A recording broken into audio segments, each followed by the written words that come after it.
this is the toughest one to do as a panel after lunch. So I hope you'll are not sleep deprived, energetic, and we should have a lovely conversation.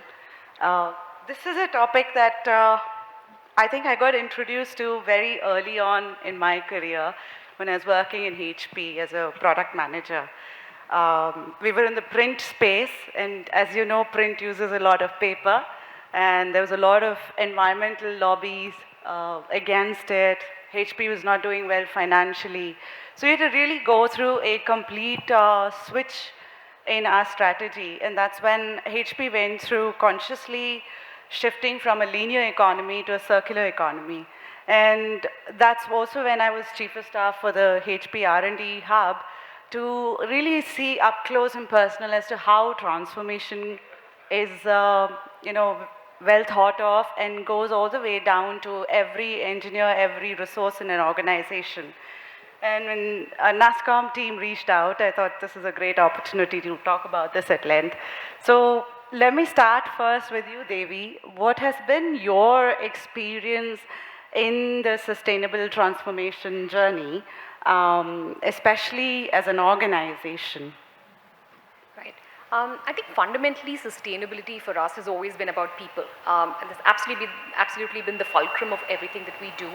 And if you were to look, I think they're the ones, this is the one pillar that perhaps drives the other two as well.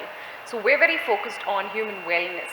And I think in particular, what we're looking at is, if you look right now, building a lot of resilience and improving their adversity, especially in a time that's so volatile such as now.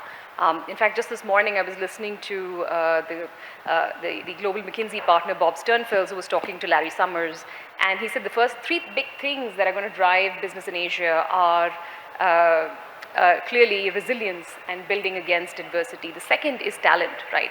Being able to attract, mobilize, and retain world-class talent. And the third, very interestingly, is empathy. Empathy for yourself, for people around you, your government, your resources, right? So you get more caring about it and get very involved with it. And I would say we're actually in all three of these spaces. So yeah, in the middle of it, but definitely through people. What has been your journey, Samarth, in this? I think whether willfully or otherwise, I am living a journey of sustainability, because I run an electric vehicle enterprise, which is essentially, helping people get aware, giving them access, and at the same time making it affordable for them. So I think the crux of the entire thing essentially began with me coming from a small town, which a lot of you might have heard about, called Goa. And very funnily enough, Goa has a population of about 14 million people. Surprisingly enough, it has 14 million vehicles. Okay, let me recalibrate that. It's 1.4 million and 1.4 million vehicles. And on top of that, we have amongst you close to 10 million visitors on a yearly basis. Now, imagine the kind of stress and effects of that stress that goes on the people, the environment, and everyone. So I think the eye-opener comes where your roots are at times, and for me that was the sense where it began. And that's where I was working in a corporate world for over a decade, and that's where it kind of hit home, saying that if I don't build an enterprise which brings a positive impact, I think it's for the generations to come to suffer because of our flaws.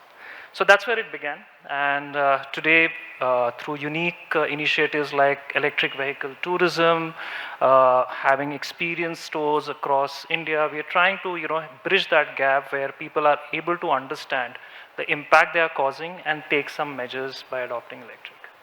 I think one of the important things that both of you brought about is the human aspect or the people aspect.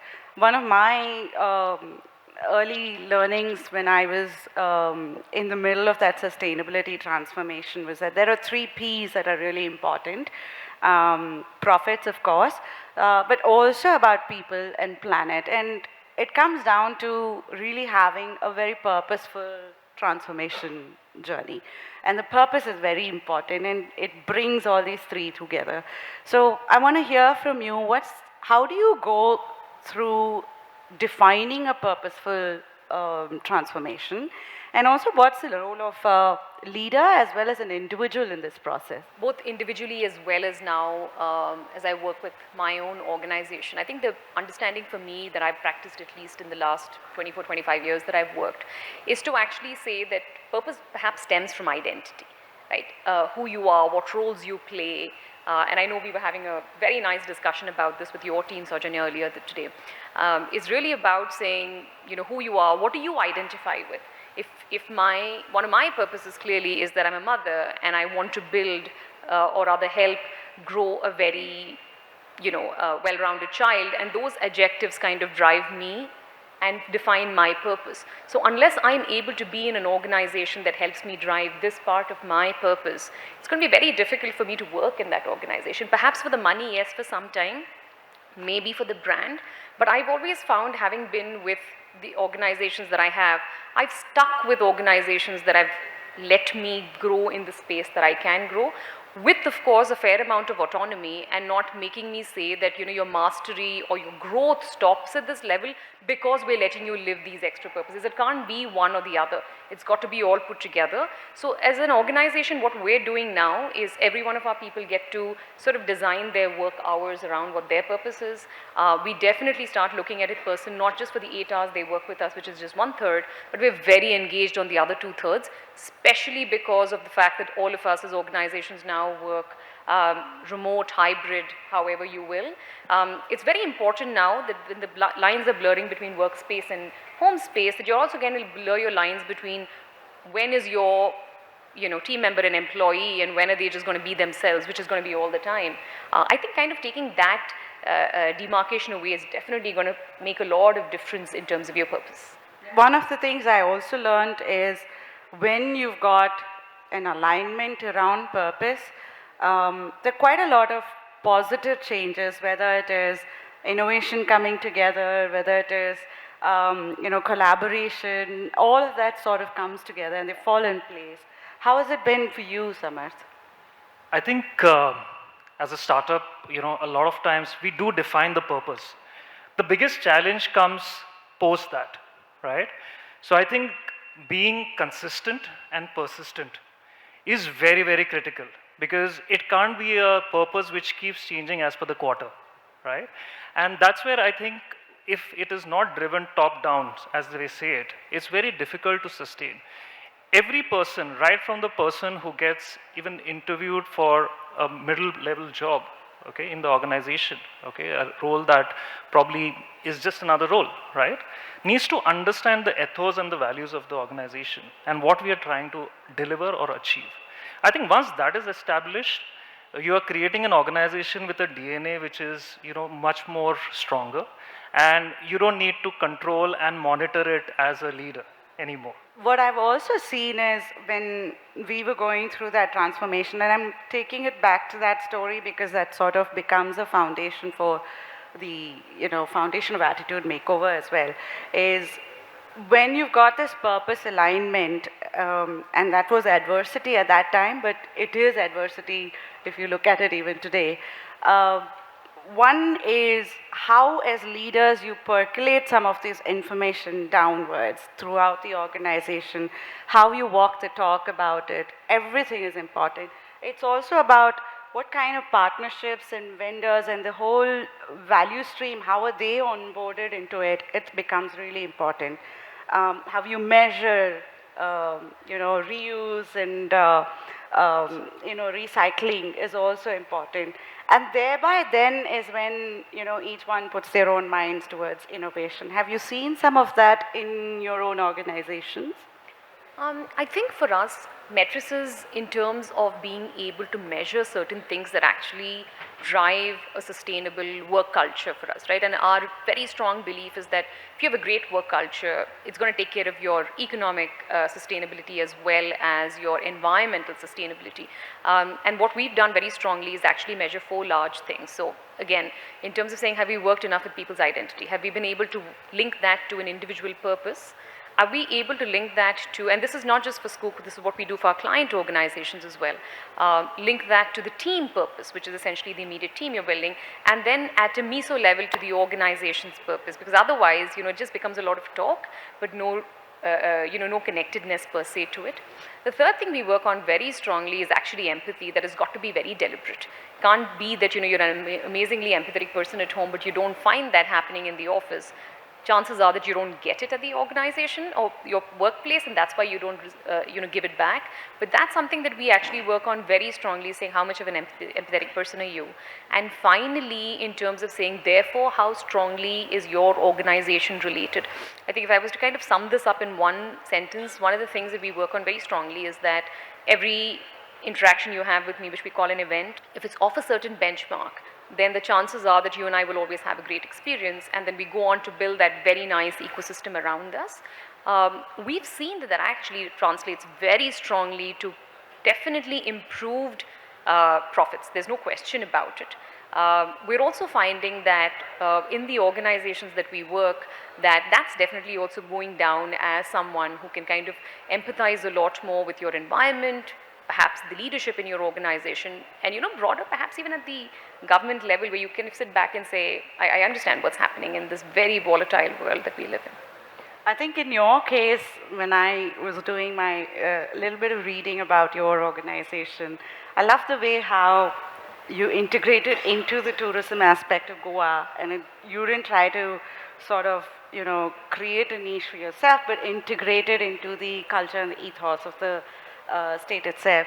How has this been as a journey for you? So Sowjanya, I think a lot of people, whenever they talk about sustainability, right, they miss out the people and the communities the most, right? And I think that's a very, very important factor if you want to make any mission or initiative around sustainability a success. And in our case, we picked up electric vehicle tourism, which was unheard of, first of its kind. But we said that while we do it, we ensure that there is a huge amount of diversity as well as inclusivity which comes along with it. So at one point of time when we are operating in close to about 15 tourist destinations, conducting these beautiful experiential tours on electric vehicles, we had almost 200 families who were into small trades, local trades, right?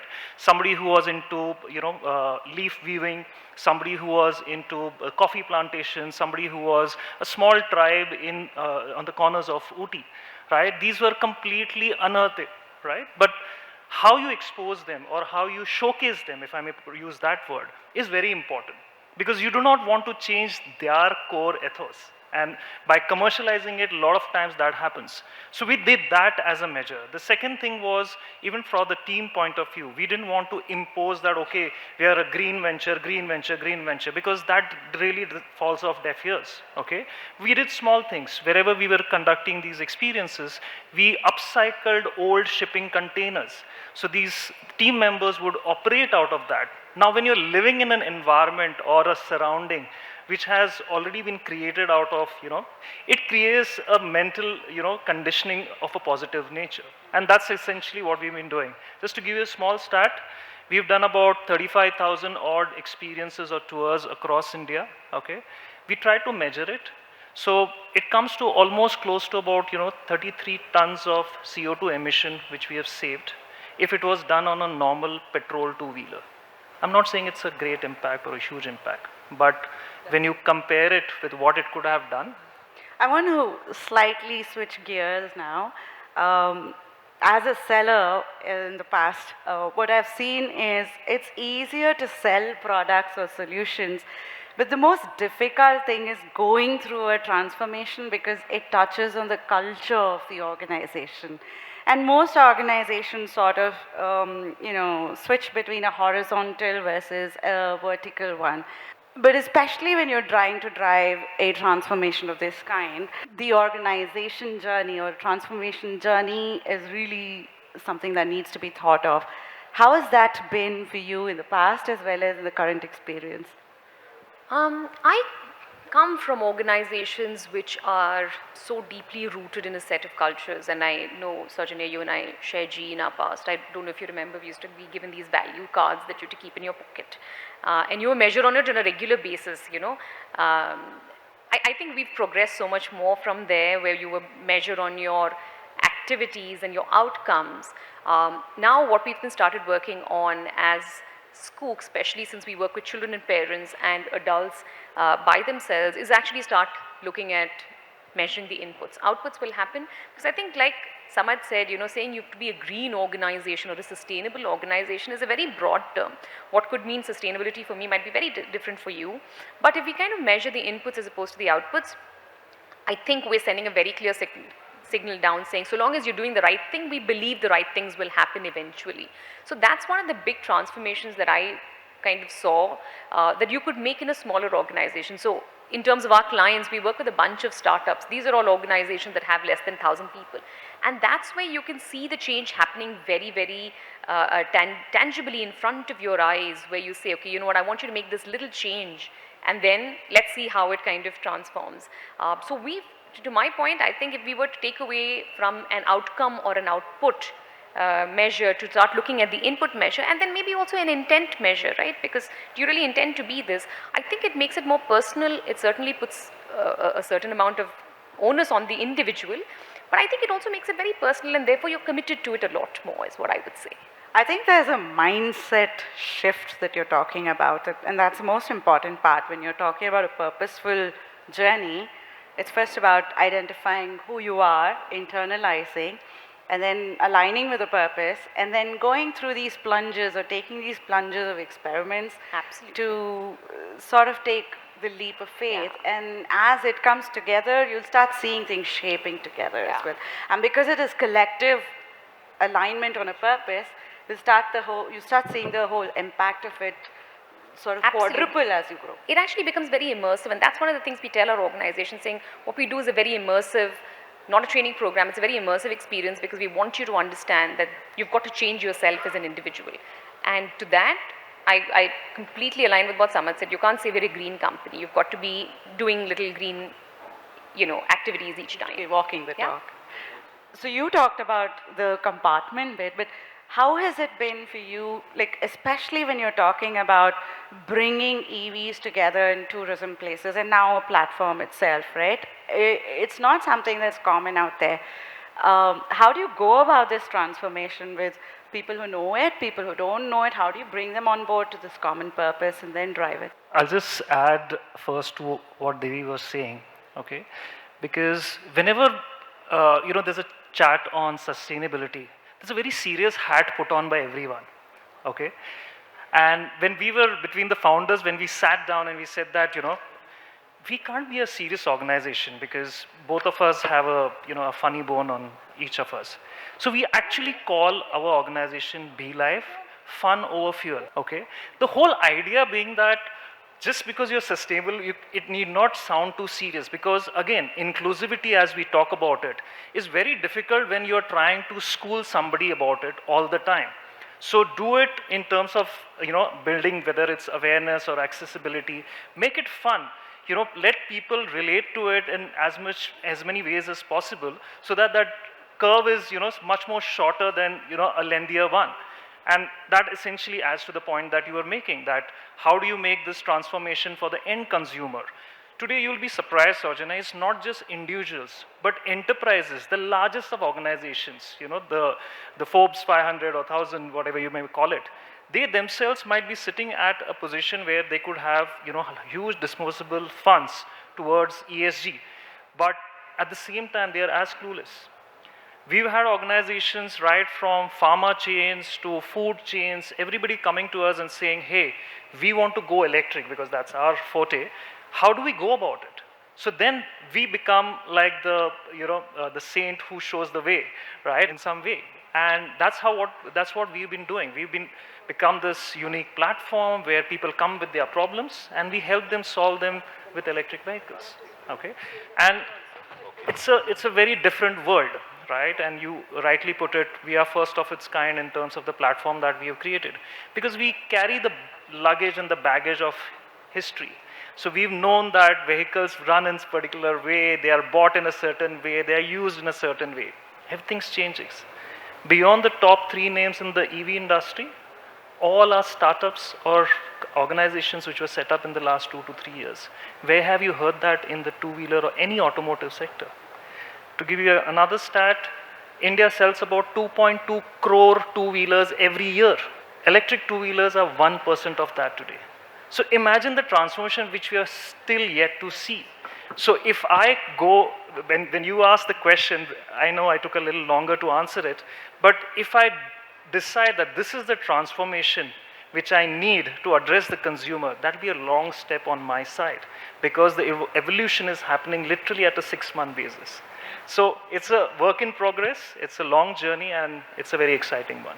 What I'm also reading in between the lines here, Samarth, is when you go about this journey, it's not about taking your perspective and shoving it wherever you go.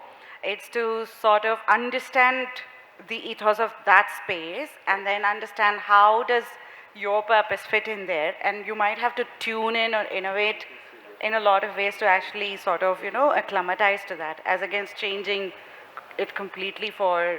Which is Devi's point again on empathy, Yeah. right? It's an empathy of a different nature. Yeah. And when you don't show it to your customers, I think you lose out the game Yeah. most of the time. Yeah, and it holds good for anybody, whether you're a leader, individual. You need to understand your customer, you need to understand the product, and you need to understand where the fitment is. And you need to internalize it as against just pushing it out there. A major part of the success story of this is how does policies and the government and the ecosystem sort of help you in this journey. I'm going to start that first here with you, Samarth. How was your experience? What are some things that need to be enablers to actually help this transformation? Because the TAM that you talked about is pretty massive. And I think we are, as a country, a growing place with a huge potential. So how does the government and the policies really help? What kind of policies would really help in this transformation? So I'll give you a very small example. I'm conscious of the time. When we started our journey, we said that if we want to do this initiative, we need support from the government. If you're doing something in electric vehicle tourism, we need the government to recognize it. 9 out of 10 people that we met, they said, boss, government ke paas mat jao. They'll waste your time and they'll give your idea to somebody else to implement. Okay? You'll be surprised. From the day we pitched it to the Goa tourism entire department, in 3 months we had a 20-year exclusive arrangement with them to be their EV tourism partner. So there are a lot of biases which sit within us when we speak about bureaucracy, government and everything, all the agencies involved, because we've been conditioned in a certain way. But I think there is a lot which is happening, especially I can talk about the space that I'm in. All the states are coming out with their individual electric vehicle policies. I think the previous panel spoke about, the multiple ways that they are kind of improving the efficiencies of the existing transportation system. We are seeing the connectivity improving. We are seeing that, new form factors, not just electric vehicle, but hydrogen fuel is also something that, government is promoting massively. There are a lot of subsidies which come in when a new category like electric vehicles is coming to the forefront. And at the same time, the vision thankfully is not short term. Okay? While we are looking at something like this, I think there are a lot of policies and standardization and operating measures which are also being put in place. Like the first of the next month is going to be a standard battery policy which is being rolled out by the government. Okay. The next is all the charging stations, they are trying to, have a standardized, operating procedure for them as well. So I think, again, as I said, it's work in progress. There are a lot of areas where there is, very clear direction that the government has taken. It is for us also to do a little homework and get a little deeper and to know more. Yeah. I think when we were sitting outside, one of the things he was talking about is how there are states that have embarked on this journey because the citizens have embarked on this journey much more than the government itself. Like, for example, Kerala, Goa. Devi, what is, in your perspective, some things that would enable this process to be much more easier in the Indian context? I think very simple. If both the, I know the private sector is definitely ahead in this, but if the government as well kind of very simply makes your people's well-being among the top 3 matrices, which is not, as a part of a strong measurable input metric, I think that's when we actually start seeing the work that I do actually percolate and become a part of the fabric of the country itself. The fact is that there's definitely conversations happening. In fact, yesterday I was sent a very nice survey which is across children in India, which the government of India has done in terms of their well-being. And I think that's an incredible start. And then, like Samarth said, you realize the power of mobilization that can happen at that point of time. So it's very encouraging to see it, but it'll be lovely if you could actually have it as as one of the top 3 matrices.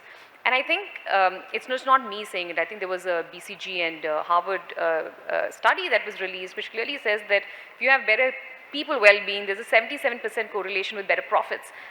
If that's what it's going to take to make sure that we as a people work better, that's what it's got to be. So I think we're, there's time's up. So let me just quickly see if I can summarize. I think the first one is alignment on purpose. Second one is actually walking the talk as both leaders as well as individuals. The third one is being more open and diverse and inclusive in the execution of it. And fourth is being creative as well in the process and having the right support system both from the government as well as the rest of the ecosystem to actually transition. But there's a lot of potential for India to actually scale up in this space. Well, thank you so much. I hope you all are still awake. Any questions? All right. Thank you so much for being a lovely audience. Good evening. This is Sandeep Kumar, and I'm sitting here in the NASSCOM Engineering Congress. I can tell you that there is a lot of energy here, and I can smell coffee being in Bangalore. So I'll be one of the co-hosts for the rest of the sessions, and we just heard a very interesting session on, winning, and the transformation is the key word. How do you, for winning, you have to do transformation. And today, it's not just the innovation which is important for, transformation. What is very important is also the sustainability. And unless and until you have a sustainable innovation, it is going to be difficult. And what things came out of this session was, basically, the purpose is very, very important to win in any transformation. And to achieve this purpose, you have to basically align it with the people. You have to work on the culture and the inclusivity of all the stakeholders. So what you are doing is you are basically moving from just winning alone to a winning in an ecosystem. So I think that was the sense of this session. And let me give it back to my co-host. Yeah, go ahead. Thank you so much, Sandeep. Very good morning, good afternoon, good evening, wherever you're watching this from. We are coming to you live from the NASSCOM Engineering Summit. It's been an exciting day of discussions. We've had topics ranging from how do we address some of the pressing challenges in the engineering world to identifying what some of the largest opportunities are as well.